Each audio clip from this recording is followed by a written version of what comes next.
नमस्कार दोस्तों, स्वागत है आपको हमारे channel only study Mishra sir में। आइए पढ़ते हैं हम 24 मई 2024 का करंट अफेयर्स। बहुत ही महत्वपूर्ण करंट अफेयर्स है।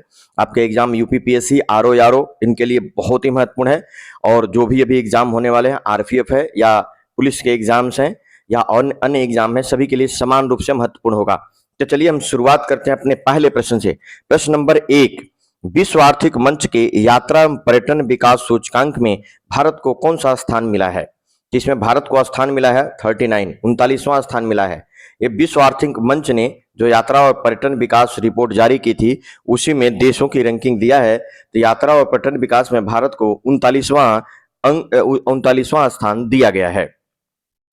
चलिए शीर्ष 5 देशों के स्थान हम देखते हैं कि इसमें शीर्ष 5 देश कौन से हैं जो जिनको जो है सबसे ऊपर रैंकिंग दी गई है। तो शीर्ष 5 देश जो हैं वो हैं, पहले नंबर पर यूएसए है,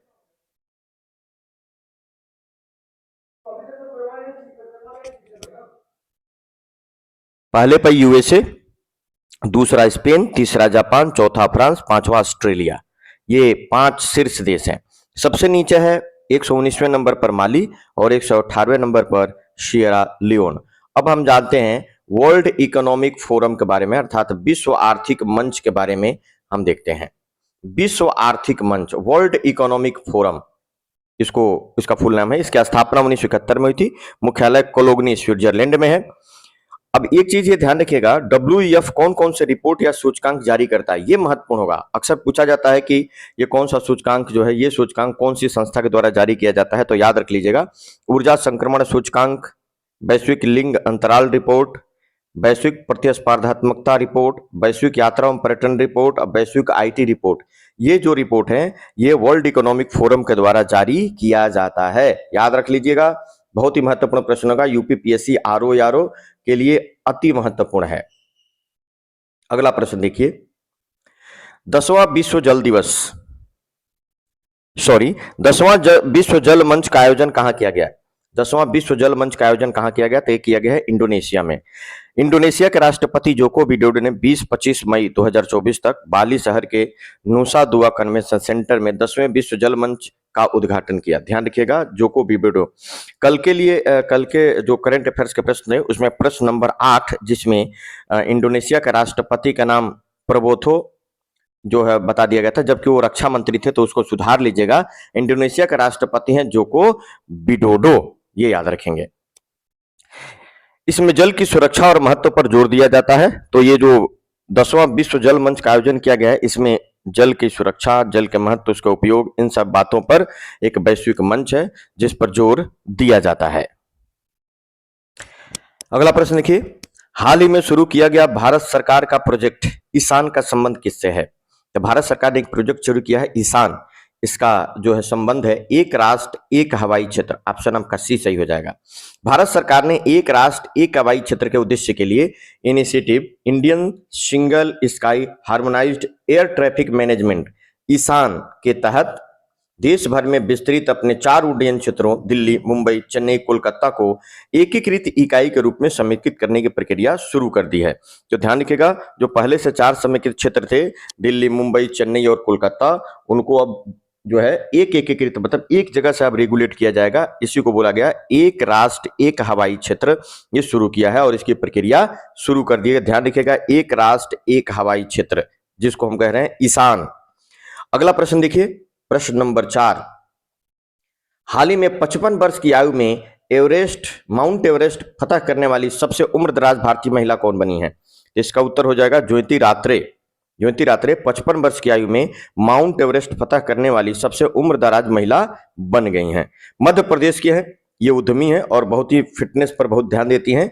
तो मध्य प्रदेश को उद्यमी और फिटनेस उत्साही ज्योति रात्रे ने 19 मई 2024 को एवरेस्ट की शिखर पहुंची। इसके पूर्व यह रिकॉर्ड संगीता बहल के पास था, जो 3 साल पहले लगभग 53 वर्ष की आयु में इस चोटी पर पहुंची थी। अब संगीता बहल का रिकॉर्ड तोड़ दिया ज्योति रात्रे ने और उन्होंने सबसे अधिक उम्र में एवरेस्ट पर चढ़ने वाली महिला का खिताब अब उनके नाम हो गया है।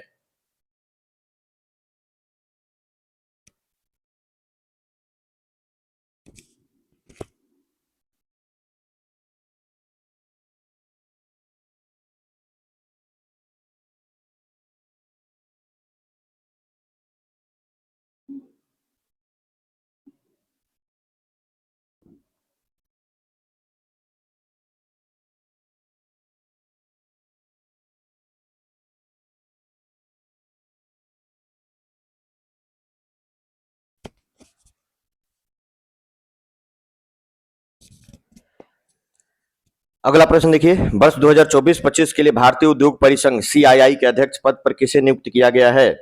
इसका उत्तर हो जाएगा संजीव पुरी। संजीव पुरी को भारतीय उद्योग परिसंघ के अध्यक्ष पद पर नियुक्त किया गया है। अगला प्रश्न देखिए, किसे भारतीय किसान उर्वरक सहकारी लिमिटेड इफ्को का नया अध्यक्ष नियुक्त किया गया है? इफ्को का नया अध्यक्ष दिलीप संघानी को नियुक्त किया गया है। ये बहुत ही महत्वपूर्ण प्रश्न है, बहुत ही महत्वपूर्ण। बलबीर सिंह को इफ्को का उपाध्यक्ष के रूप में चुना गया है, याद रखिएगा। इफ्को का पूरा नाम क्या है? Indian farmers fertilisers cooperative limited. इसका स्थापना 3 नवंबर 1967 को हुई थी। मुख्यालय नई दिल्ली में है। तो ध्यान रखिएगा, इफ्को का पूरा नाम इंडियन फार्मर्स फर्टिलाइजर कोऑपरेटिव इसका पूरा नाम है। अगला प्रश्न देखें, प्रश्न नंबर 7, बहुत ही महत्वपूर्ण प्रश्न है।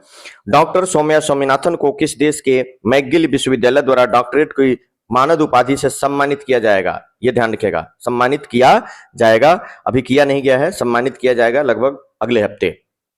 डॉक्टर सौम्या स्वामीनाथन, तो इसका उत्तर हो जाएगा कनाडा। कनाडा के जो है मैकगिल यूनिवर्सिटी के द्वारा डॉक्टर सौम्या स्वामीनाथन को डॉक्टरेट की मानद उपाधि दी जाएगी। डॉक्टर सौम्या स्वामीनाथन सार्वजनिक स्वास्थ्य और संक्रामक रोगों में विश्व प्रसिद्ध हैं। इनको कनाडा के इस विश्वविद्यालय के द्वारा डॉक्टरेट के मानद उपाधि सम्मानित किया जाएगा। WHO की जो है नॉर्थ ईस्ट जो क्षेत्र है उसके स्वास्थ्य की हेड हैं। नॉर्थ ईस्ट क्षेत्र का जो है उस स्वास्थ्य हेड हैं WHO की तरफ से डॉक्टर सौम्या स्वामीनाथन। अगला प्रश्न देखिए, किस देश के राजदूत ने नागालैंड के मुख्यमंत्री के साथ मिलकर कोहिमा शांति स्मारक और इको पार्क का उद्घाटन किया है? किस देश के राजदूत? उत्तर हो जाएगा जापान। जापान के जो राजदूत हैं हिरोशी सुजुकी हैं।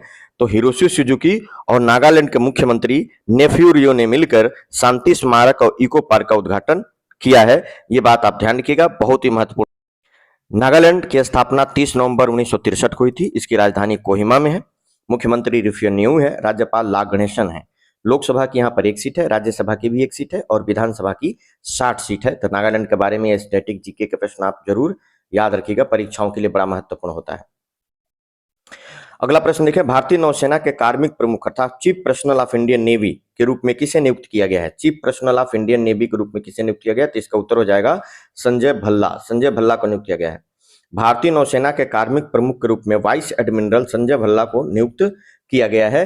तो ये ध्यान रखिएगा, वाइस एडमिरल है और इन्हीं को कार्मिक प्रमुख के रूप में नियुक्ति दी गई है। तो chief personnel of Indian navy बन गए हैं संजय भल्ला। आज के सेशन का अगला और अंतिम प्रश्न देखिए,